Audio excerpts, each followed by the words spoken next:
বন্ধুরা চলে এলাম আজকে একটি নিউ ক্লাসের টপিকস নিয়ে।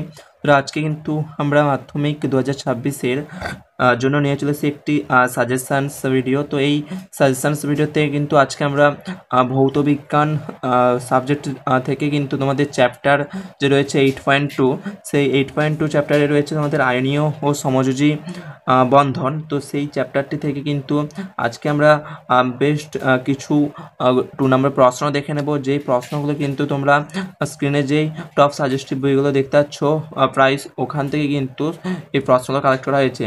যে প্রশ্নগুলো বারবার ইয়ারে এসেছে, অর্থাৎ বারবার বছরের প্রশ্নপত্রে এসেছে, এবং সেই সমস্ত প্রশ্নগুলো যেগুলো কিনা তোমাদের এই বছরের জন্য ভীষণ গুরুত্বপূর্ণ, সেই সমস্ত গুরুত্বপূর্ণ প্রশ্ন 2 নম্বরের জন্য, সেই সমস্ত প্রশ্ন কিন্তু তোমরা আজকের এই ক্লাসে পেতে চলেছ। যেই 2 নম্বরের প্রশ্নগুলো দেখাবো সেগুলো কিন্তু 1 নম্বর অর্থাৎ এমসিকিউ, এসএকিউ, এমনকি সত্য মিথ্যা সহ শূন্যস্থান পূরণ এবং ছক মেলানো সহ 3 নাম্বার বলো 4 নাম্বার বলো সমস্ত কিন্তু পূর্ণমানের ক্ষেত্রে কিন্তু ভীষণ গুরুত্বপূর্ণ। তো অবশ্যই ক্লাসটি শুরু থেকে শেষ পর্যন্ত দেখবে। যে প্রশ্নগুলো তোমাদেরকে আমি দেখিয়ে দেবো সেই প্রশ্নগুলো অবশ্যই কিন্তু খাতাতে নোটস আকারে বানিয়ে রাখবে, পরবর্তীকালে কিন্তু ওই প্রশ্নগুলো দেখে কিন্তু তোমরা যাতে প্র্যাকটিস করতে পারো। অবশ্যই যে প্রশ্নগুলো দেবো সেই প্রশ্নগুলো তোমাদের টেস্ট পরীক্ষা সহ ফাইনাল পরীক্ষার জন্য প্রতিটি ক্ষেত্রে কিন্তু অনেকটাই কিন্তু গুরুত্বপূর্ণ ভূমিকা পালন করবে। তো অবশ্যই সমস্ত প্রশ্নগুলো মনোযোগ দিয়ে খাতাতে তুলে নাও এবং ওগুলো বাড়িতে বসে কিন্তু প্র্যাকটিস করতে পারো। চলো স্টার্ট করছি আজকের ক্লাসের টপিকস নিয়ে।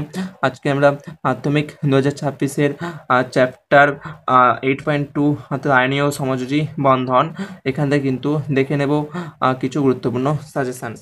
সুন্দর দেখতে রয়েছে প্রশ্নমান 2, অর্থাৎ প্রথমে আমরা 2 নম্বরের প্রশ্নগুলো দেখে নিচ্ছি। তো প্রথম প্রশ্নটা এখানেও রয়েছে ভীষণ গুরুত্বপূর্ণ। সোডিয়াম ক্লোরাইডের বন্ধন NaCl হিসাবে প্রকাশ করা যায় না কেন?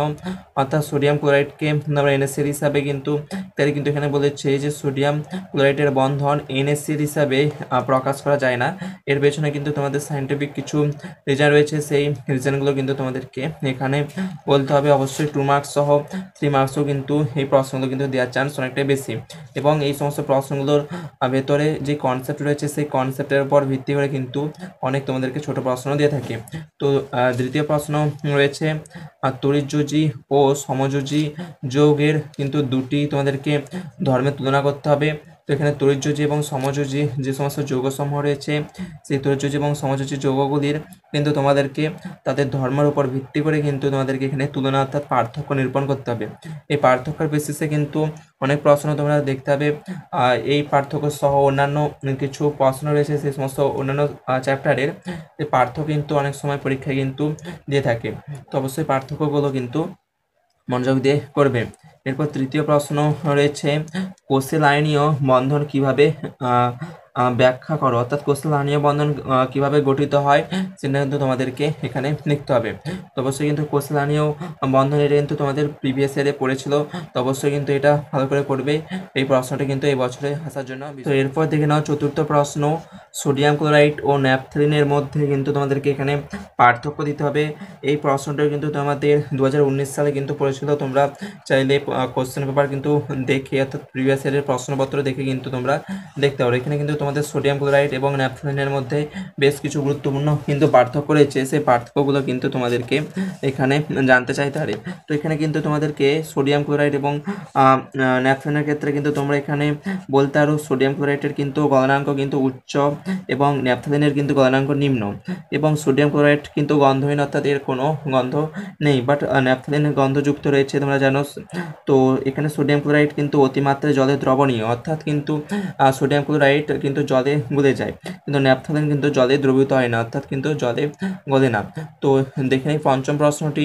তো পঞ্চম প্রশ্নটি এখানে রয়েছে সোডিয়াম ক্লোরাইডের গলনাঙ্ক গ্লুকোজের থেকে অনেকটা বেশি কেন? এটা কিন্তু তোমাদেরকে জানতে চাইতে পারে যে সোডিয়াম ক্লোরাইডের গলনাঙ্ক কিন্তু বেশি অনেকটাই, সেটা গ্লুকোজের থেকে বেশি কেন, সেটা কিন্তু তোমাদেরকে জানতে পারে।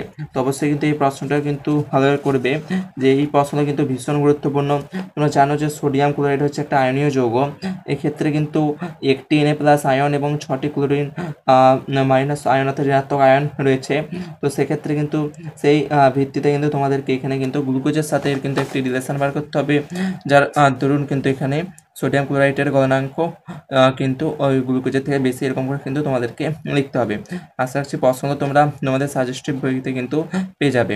এরপর ষষ্ঠ প্রশ্ন রয়েছে, NH3 ও CO2 তে নিঃসঙ্গ ইলেকট্রন জোড়ের সংখ্যা কিন্তু কত, সেটা তোমাদের কিন্তু পরীক্ষাতে জানতে হবে। যে NH3 এবং CO2 এই দুটিতে অর্থাৎ অ্যামোনিয়া এবং কার্বন ডাইঅক্সাইডে কিন্তু নিঃসঙ্গ ইলেকট্রন জোড় কিন্তু কত সেটা জানতে পারে। অবশ্যই 200 ডটের সাহায্যে কিন্তু তোমরা এটা ব্যাখ্যা করতে পারো, তো এটা কিন্তু আসবে।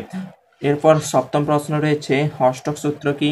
এটা কিন্তু তোমাদের 2024 সালে পড়েছে, কিন্তু এটা কিন্তু এবছর আসার জন্য ভীষণ গুরুত্বপূর্ণ যে অষ্টক সূত্র কি।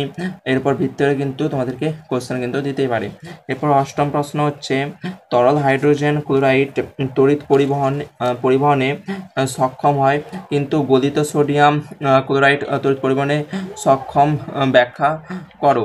এটা কিন্তু তোমাদেরকে এরপর বিশেষ করে কিন্তু প্রশ্ন দিতে পারে। আজকে শেষ প্রশ্ন, চিনির জলীয় দ্রবণ তড়িৎ পরিবহন করতে পারে না, কিন্তু সোডিয়াম ক্লোরাইডের জলীয় দ্রবণ পারে, তা কিন্তু ব্যাখ্যা করতে হবে। জাস্ট এই 9টি প্রশ্ন ছিল আজকের ক্লাসে।